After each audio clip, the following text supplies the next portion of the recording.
Not a problem. Thanks for having us.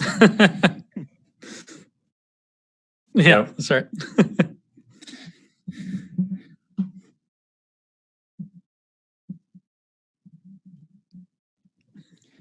Yeah. But I mean, once you've done 34 of them, the next one's just like that's whatever. It's just work. And like we already discussed, I mean, there's not a whole lot anybody could do right at the moment. Yeah. That's true. Yeah, binge watch one episode.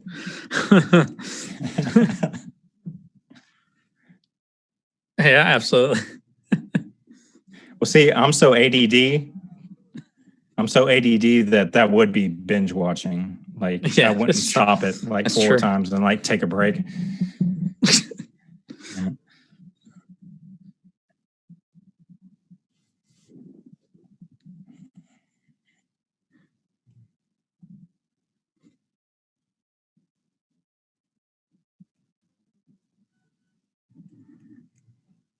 Nah, I'm gonna let you go first for once. Okay. I don't even know how to start this. I feel like it was so long ago, but it really wasn't that long ago. I met Aaron through. I was getting into art. We'll go ahead and cut through to the comic book story. It was mutual friends. Meeting through mutual friends. I was looking to get into comics. He had already started writing comics with another person. That person kind of dipped out. I did a really horrible sample page, and it was good enough because nobody else wanted to do it. And they said, "Okay, you could draw the book because we just want to get some stuff out." And then that's kind of how I met Aaron. And we've just been growing and learning comics as we've gone. So that's awesome. And now we're on our fifth book. I don't even know anymore, man. I mean, not drawing it, but yeah, we just I came on as a partner. And then we were just like, all right, well, let's just start making comics and putting teams together and doing this thing. So that's awesome. Aaron, anything to add? It's pretty much how it happened. I had somebody that I was writing with before, kind of fell off the face of the earth, and I was doing things alone for a little while, still trying to figure out stuff with Matt. Like, you were working on this thing that we're not going to do anything with. What do you want to do? And then, so he started working on that. Eventually, I asked my wife, I was like, do you think I should ask Matt to come on as partner? She was like, absolutely.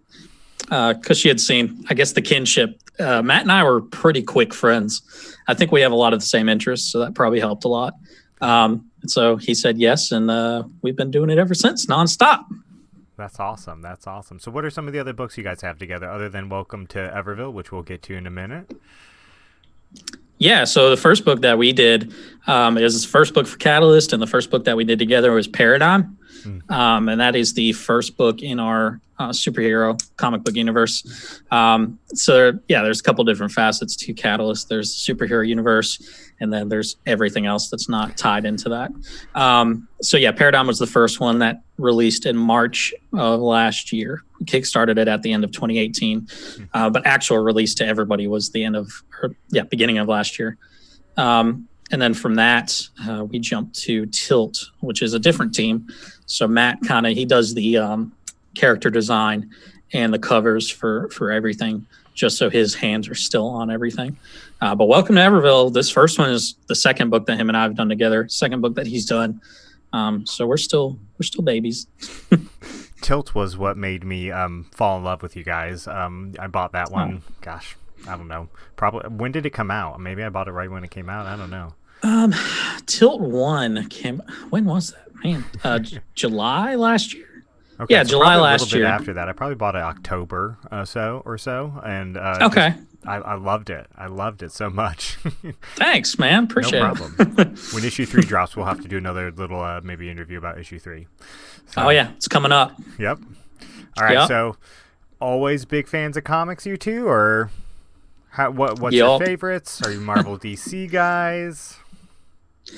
I mean, I'll say it. Yeah, so always been a big comic book fan. Nightwing was my main guy. I mean, Spider-Man was my main guy, but Nightwing was my main guy on the DC side.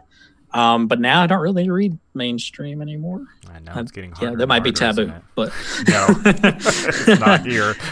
yeah. I don't. I mean, I barely have time to read indie, but if I have time to read stuff, it's going to be something that, maybe we know the person that put it out, or something in the indie realm. Right. Very cool. Very cool. Yeah. Matt. Yeah, mine was kind of the 80s kid, growing up watching all the 90s cartoons, X-Men, that kind of style. And then I remember getting I think I got my first comic book after I got my wisdom teeth taken out.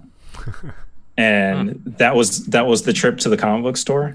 And then I think the actual first book I got was a Venom book. It was either Venom or Ghost Rider. Just because flipping through the covers and going, yeah, that looks awesome.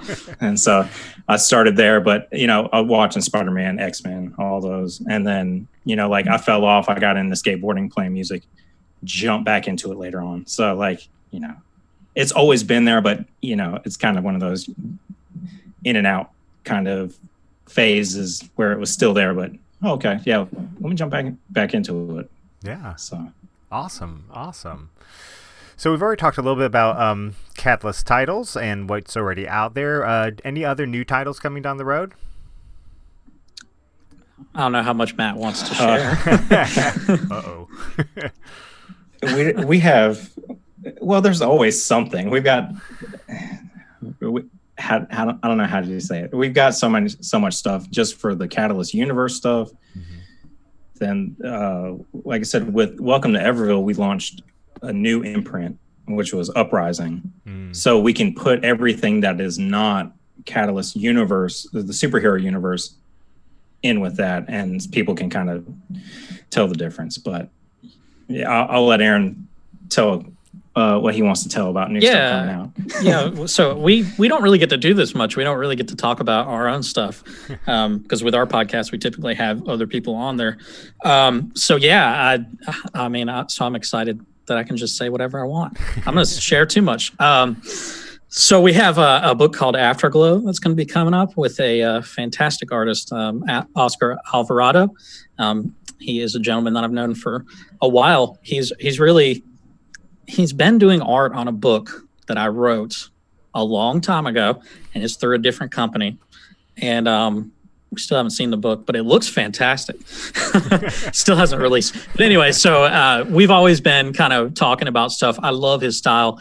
So we had this sci-fi space epic story, and Matt was like, dude, Oscar needs to be on this. And so that's what we did. We asked him. He's started working on that.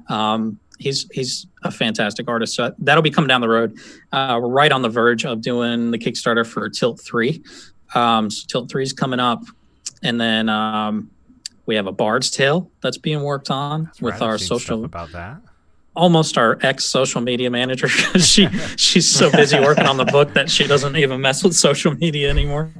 But yeah, so that then Matt is working on Paradigm 2, and then after that he's got to jump on to Welcome to Everville 2. So I think I don't know. I'm sure we have other stuff.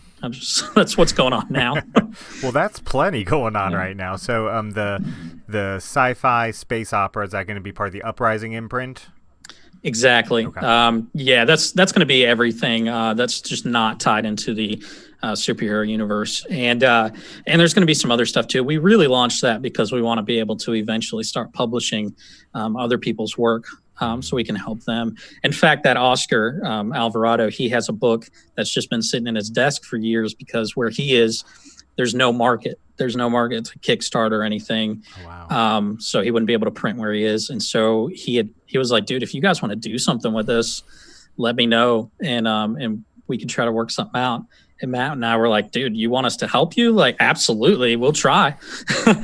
So I think we're going to dive in next year and try to help him get that thing brought to life. It's like a 60-page vampire story with a really cool style. But yeah, Very fun. Awesome. Ryan Shimmick, I don't know if you guys know him, commented on Facebook very well that you are fantastic people in the indie community. So I just want to be sure you saw that. You got some fans out there watching right now. Thanks, Shimmy, man. Hey, check out Shimmy's book on Kickstarter right now. It's called The Pits.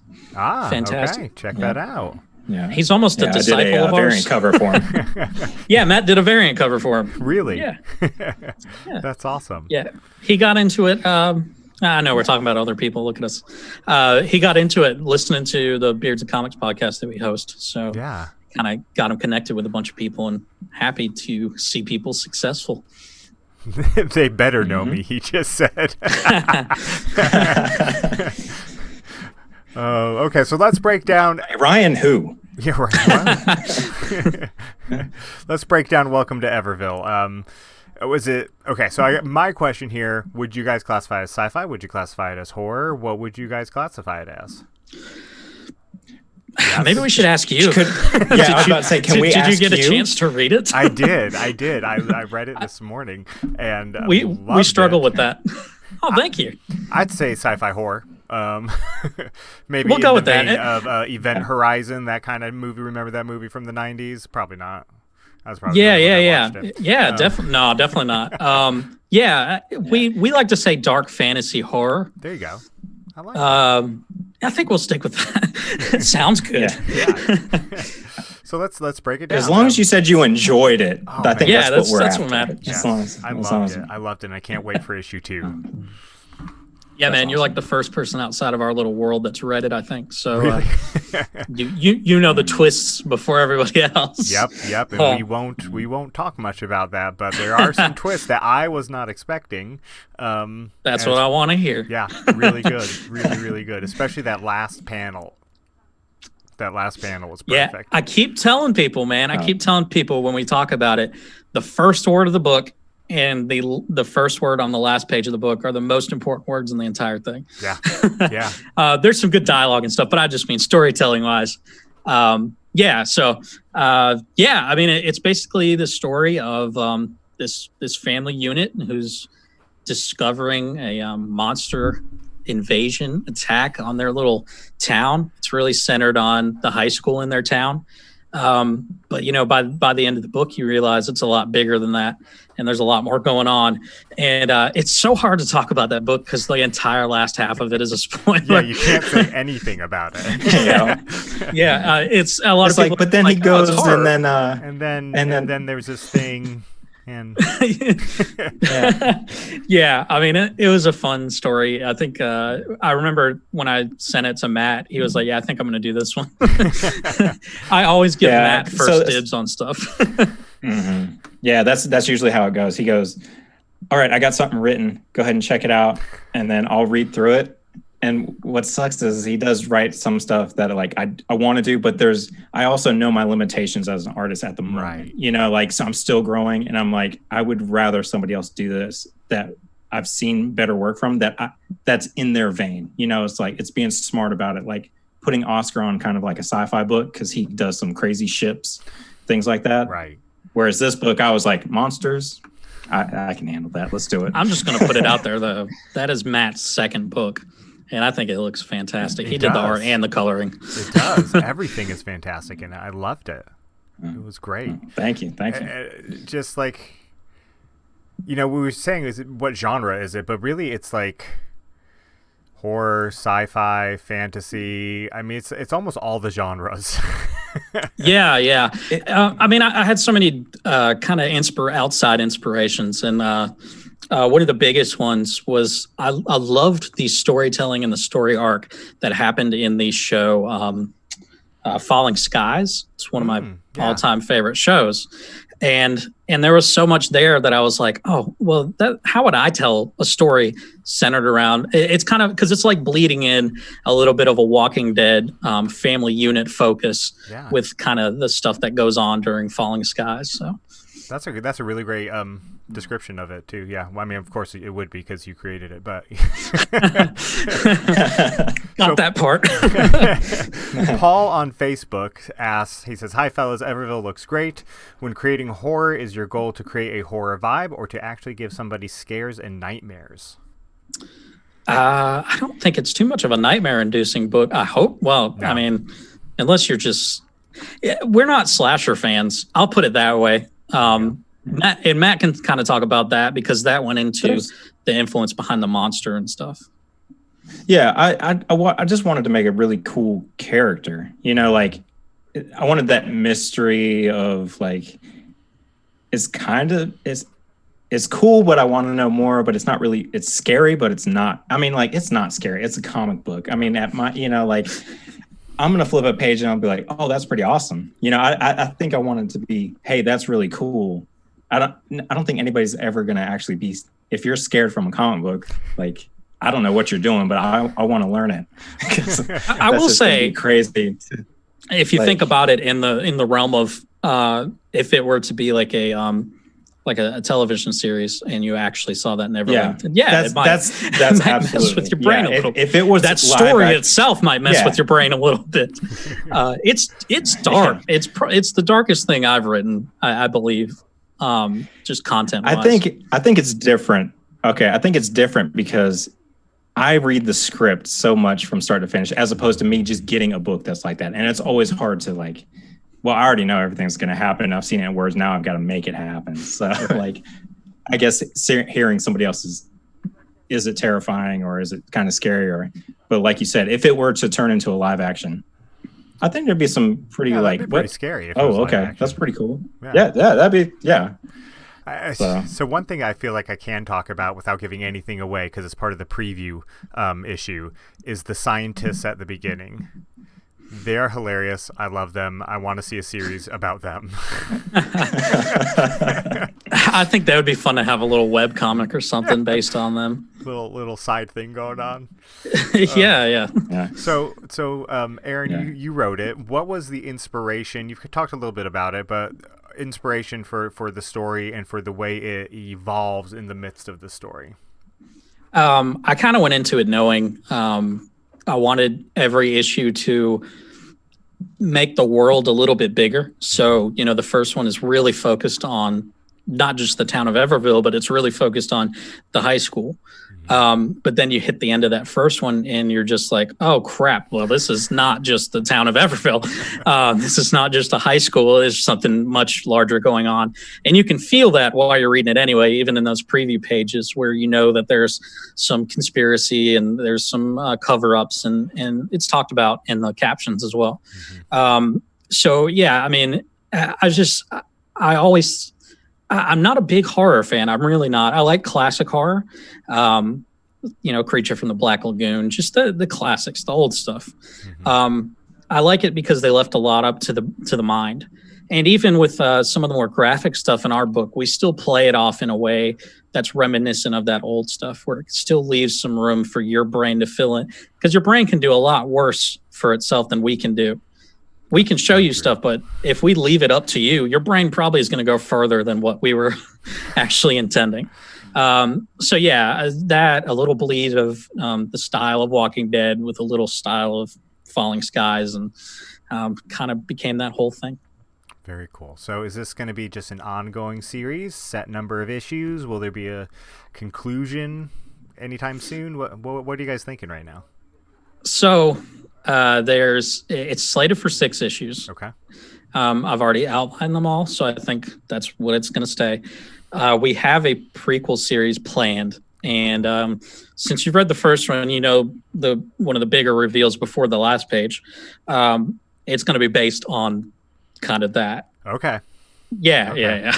So some lineage stuff or whatever. Yeah, I love that. If you haven't read it, guys, get this book. Yeah, man. I think we're gonna do a release party for it like next month, because we were gonna do the Kickstarter rewards are going out, right? Yeah, we just actually FedEx didn't leave the box at my door today for the pins, but so they're gonna try to deliver again tomorrow. Sharks. I know. It's a box of pins. Anyway, yeah. And then we're gonna go get some of those posters signed by Madeline. She did our little variant poster next week, and then probably next weekend, if I can talk Matt into it. I don't know. We'll probably start putting those together to get shipped out. but which is ahead of schedule because it was supposed to be October. So nice. Well, that's a good drop date for this comic. Exactly. Hitting the scary month of the year. That's right. So Everville had a successful, like we were just talking about, Kickstarter campaign. What was your most surprising takeaway from this or other campaigns you've done? Like what part of Kickstarter were you not expecting, and what could other people learn from that? Matt?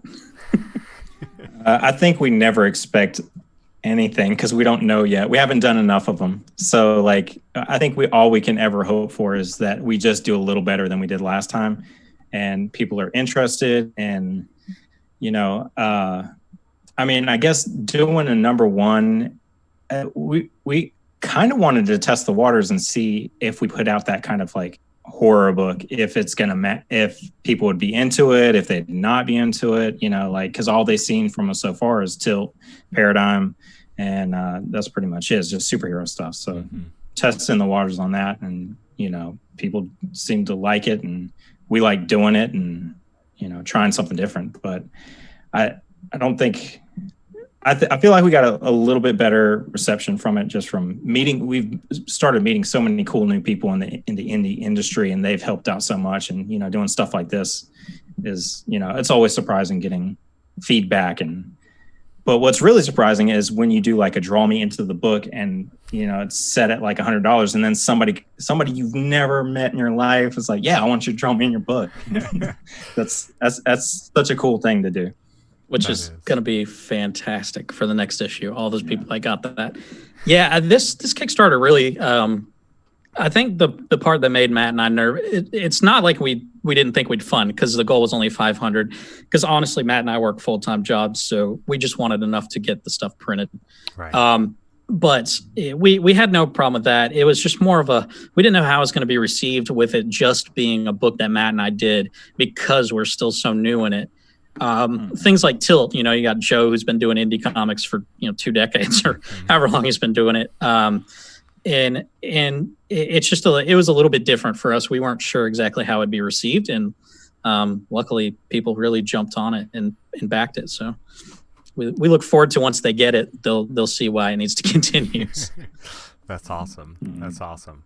So again, once this book releases, y'all, gotta read it. It's really good. I'm telling you, start to finish, every page is something new and different, and gosh, I can't say enough about it. Really good, really good. So we've talked a little bit about indie comics, obviously, and other creators. What other indie creators or comics are you following right now? Yeah, I mean, we both, we're in the same little realm of creators and stuff, so we usually are backing people on a pretty consistent basis. Something a couple of things. One of the things that really stood out to me lately was Black Jackets. That book was fantastic. I read the first 2. As far as an indie book goes, that one actually, it almost floored me. Yeah, because it's you never know what you're going to get when you get an indie book. That's very true.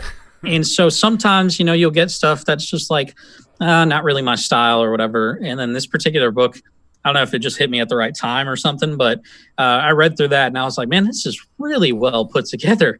I don't know much about the creators or anything, but it was a really good one. And then we follow a lot of our friends like Travis Gibb and Noes and John Schlim and Chuck Pino, those kind of guys. And then Shimmy. Yeah, we're excited to definitely see. I definitely want to see the Pits. Yeah. Since that's his first try at comics, and we've been there to help him out and kind of share all of our failures with him and tell him what not to do. And then having Travis and some of those other guys usually come in, and everybody's in that community is so helpful, which is awesome. So, but like for other books that I think Aaron's the same. That Black Jackets book, it was the same for me. I read it start to finish, and I was like, dude, this is a really good book. I legitimately didn't stop reading it. This is such a good Typically, I'll read an indie comic in a couple of sittings. But this one I read, I think issues 1 and 2 back to back, all in one sitting. Wow. Because it just kind of just pulled me in. Here, we're doing it again, Matt. We're talking about other people's stuff. Yeah, sorry. And these guys, we don't even know. Welcome to Everville. Check it out when it comes out. So while you're talking about other people, give your podcast a plug real quick. Yeah, Beards Comics podcast. We do basically it's behind the scenes of what goes on being an indie comics creator. So like, shows like the one we're on right now, super fantastic, very needed, gives us a platform to talk about our stuff. But we wanted to do something that is more for people that are trying to learn how to be in indie comics or what it's like behind the scenes. So we've had people like Comics Launches, James, Tyler James on there. We had Mike Barron, who worked for DC, and we're getting ready to have, and we haven't said this yet, but I'm going to say it anyway because, like I said, I'm excited to be on someone else's show. But this weekend we're going to record with Tim Seeley, who did Nightwing, Grayson, and Hack Slash, and some porn book now. Yeah, I don't know. Anyway, so it's basically and the reason we're having him on is because he's a huge advocate for indie comic books. He kind of started in indie comics and made a career out of it. So anyone that we can get on that we can glean some wisdom out of, we're really big on that. So yeah, Beards and Comics, and we have a Discord too if people want to like interact with us. That's a pretty talkative community. They're usually talking all day. I just got some notifications now that they're sharing messages. What's that Discord channel? How do they look it up? Yeah, so if you just, I don't know, I think you can just go on Beards and Comics. Okay. Yeah, just search Beards and Comics. But yeah, I mean, we put resources in there too for artists and writers. If we come across books, we have that open to if people get down there and they have some resources. General chit chat, you can post stuff about your upcoming comics. I just launched a thing because we were on this. We just added a channel that was like find me on, and cool. For anyone that's going to be on something, you can post it in there. Very cool. Well, Ryan, I think you called him Shimmy, right? Yep. He's back. He says, I always tell them about my Kickstarter absolutely wouldn't have been a success without these guys and their advice/feedback. So if you're a want to be or would be or will be indie comic creator, check out Beards and Comics, right? I got that right? I wanted to say Beards and Bros for some reason, and that wasn't right. Yeah, Bearded Bros is a different podcast. Yeah, I think so. That might be that book you wrote. Dude, thanks, Jimmy. Oh. I call him, everyone calls him Shimmy, by the way, because I can't even pronounce his last name. So. Yeah, who knows if I got it right earlier or not. So back to you guys for a minute here. Mm-hmm. If you could do a crossover between any Catalyst title, current or upcoming, and any other indie comic title, what would it be? I want to hear Matt's first because mine's already in my head. I don't even know where to begin, so I'm gonna have to skip because I have no idea what. I didn't even get a chance to think of this of a good man. There's too much. Go ahead, Aaron. While he goes, I'm gonna let Aaron. Or while he fails, mine would be. I know he's got something. Mine would be Tilts in Battle Planet Royale, which is John Schlim Jr.'s book. Yeah, and it's just a beat 'em up book, but I think it'd be funny because Tilt's a fourth wall breaker. Right. It would be funny to have him like cameo or something in there. Yeah. So that's my answer. Beat that, Matt. I have nothing. I'm trying to think. Put the Neverling in something. Yeah, I would. Black jackets. No. Yeah, that would be cool, actually. That or I would have him also invade Oz with Travis's new book coming up. Fantastic. Yeah. So we've already talked a little bit, but you guys have a whole podcast about this. But real quick now, each of you, what advice would you give somebody who's wanting to enter the indie comic industry, if you can call it an industry, community? I guess I'll go first since Aaron's probably wanting to go last. I would say you just have to do it. I don't think there's no magic to it, right? You have to come up with a story and tell it and do the best you can with it and put it out there. You will find an audience for it somewhere. There's somebody that will like your book, and you you have to get over that fear of, oh, nobody's going to like me, or just anything like that. Just, you have to get over it. You have to put something out there in the world. If you're a creator, you're going to do it anyway. It's just a part of you. Like, I don't think me and Aaron think about it anymore. We're just, all we say 90% of the time is what's next. That's it. Okay, we did that. Okay, cool. Now what? What's our next option to go for? Yeah, it's like we said at the beginning when we were talking about other stuff we have coming up, and you're like, "Oh, that's a lot," and then Matt and I are always talking like, "Man, I don't feel like we're doing enough." Right. I think it's just that go mentality. Like, again, it's the what's next. For me, I guess I would tell anybody to make sure that you try to connect with people, and I'll go ahead and be honest about it. You're probably going to get some failed connections. Matt and I don't talk about that too much. I think we've said some stuff kind of passive about it, but there's a long time that Matt and I have met people that have floated in and out of our lives that are quote unquote creators.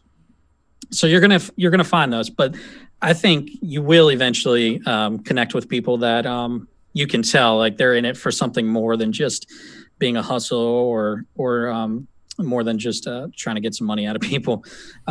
So yeah, that's a big thing for me is connections. I'm trying to get better on it.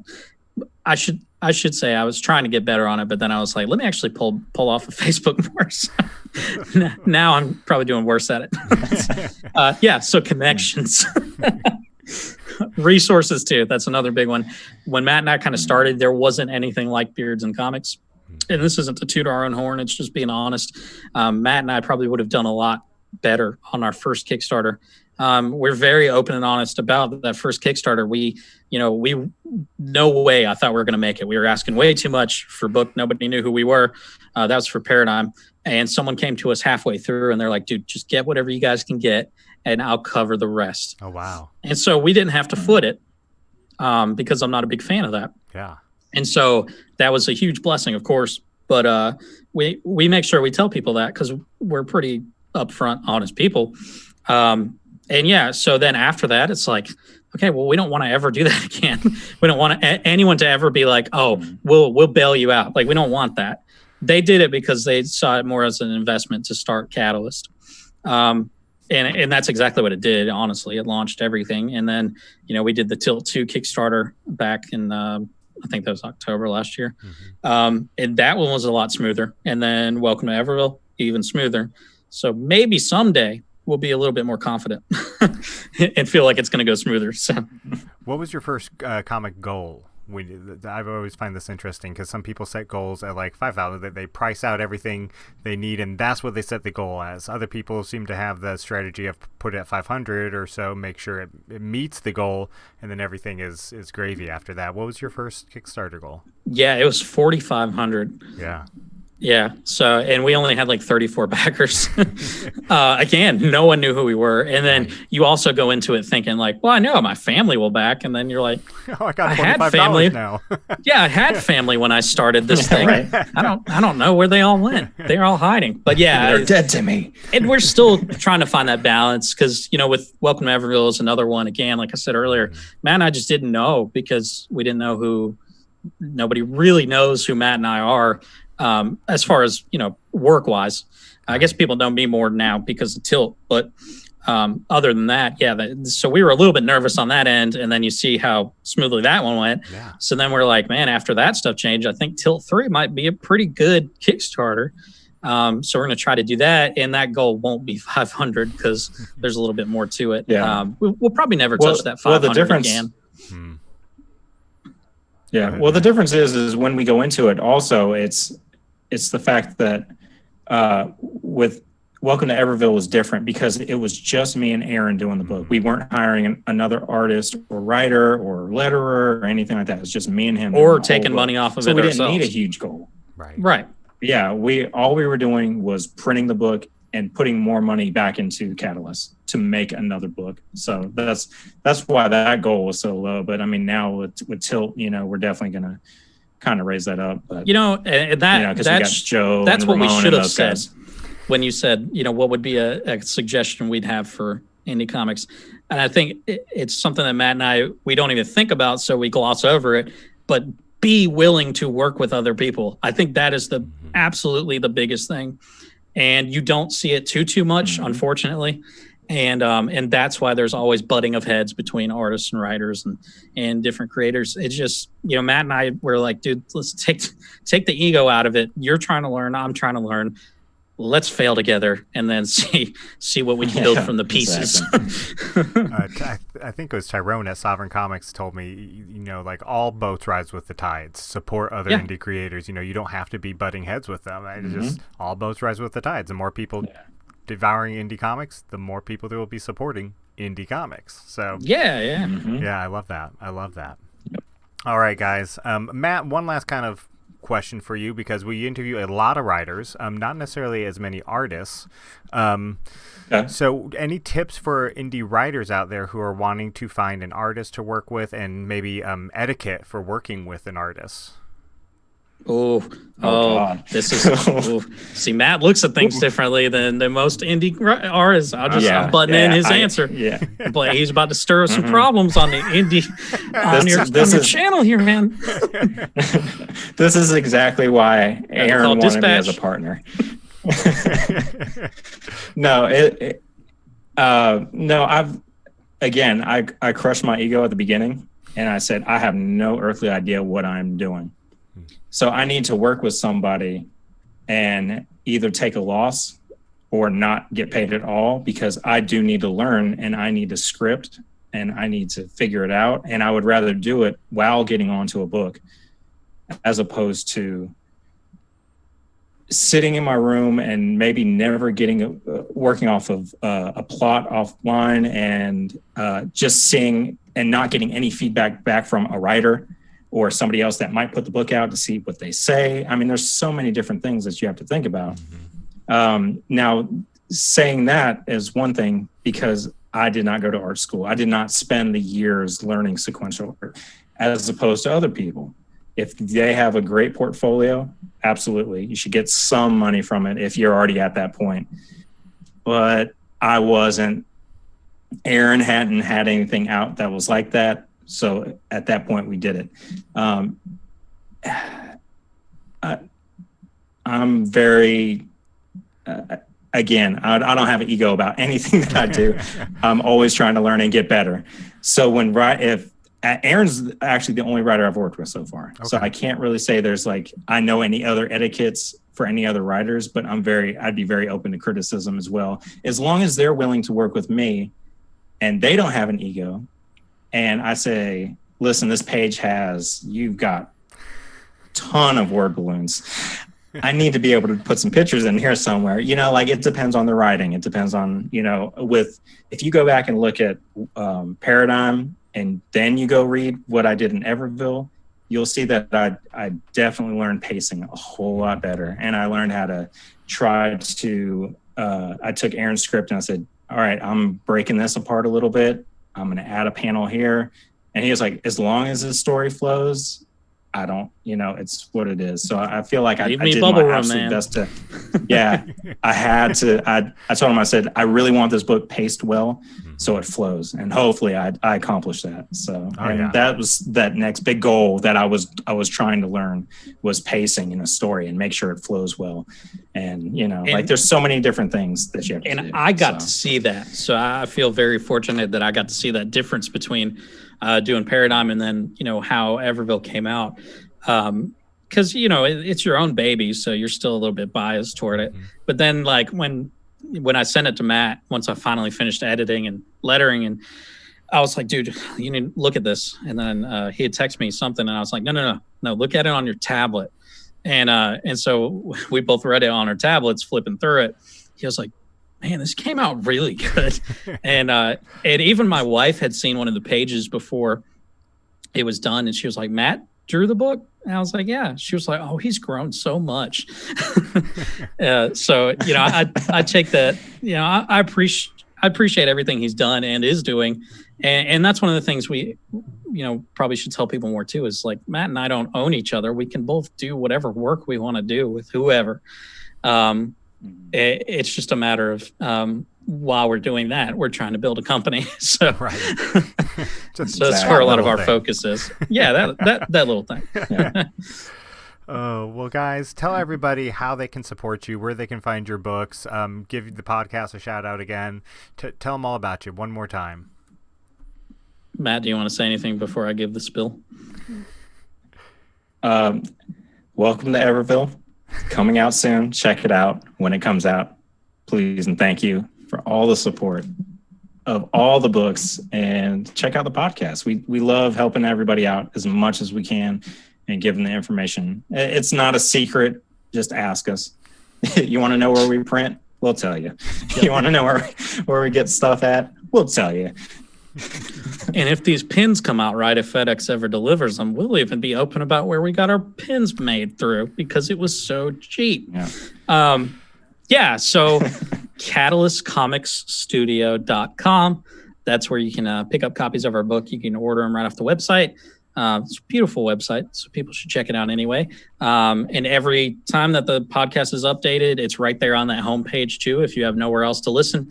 But Beards and Comics podcast is everywhere you get podcasts. I should probably start putting some stuff on YouTube with it. We'll get there eventually. But Beards and Comics podcast is everywhere you get podcasts. You can find us on Discord if you want to interact with us. Social media, we treat a little bit differently nowadays, just workflow wise. So if you want to just know news updates, press releases, that's on our Facebook. If you want to interact more, that's on our Twitter and Instagram for like the stories and random posts that we have. So check all those out. And yeah, right now on the website, you can order Paradigm #1, Tilt #1, Tilt #2, and Silhouette Shadow Games short story. And when I say short story, I mean prose, not like a short comic book story. So yeah. But yeah, I think that's everything. Very good, guys. Thank you so much for being here tonight.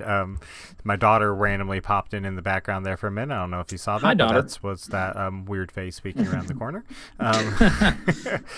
Thank you guys so much for being here tonight. Everybody out there, if you have not supported Catalyst Comics Studio, head over, get some of their books. Everville will be out soon. Tilt is another fantastic series that they have.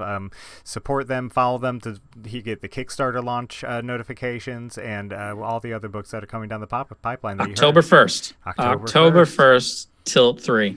I should have said that a long time ago in this thing, but shoot, I'm so bad at this. October 1st, support Tilt 3. The first 2 issues have been fantastic. Aaron, Matt, thank you guys again for being here. Thank you, man. Thanks for having us. And Matt, happy birthday one last time. Oh, thank you. Thank you, sir. I appreciate it. All right, everybody.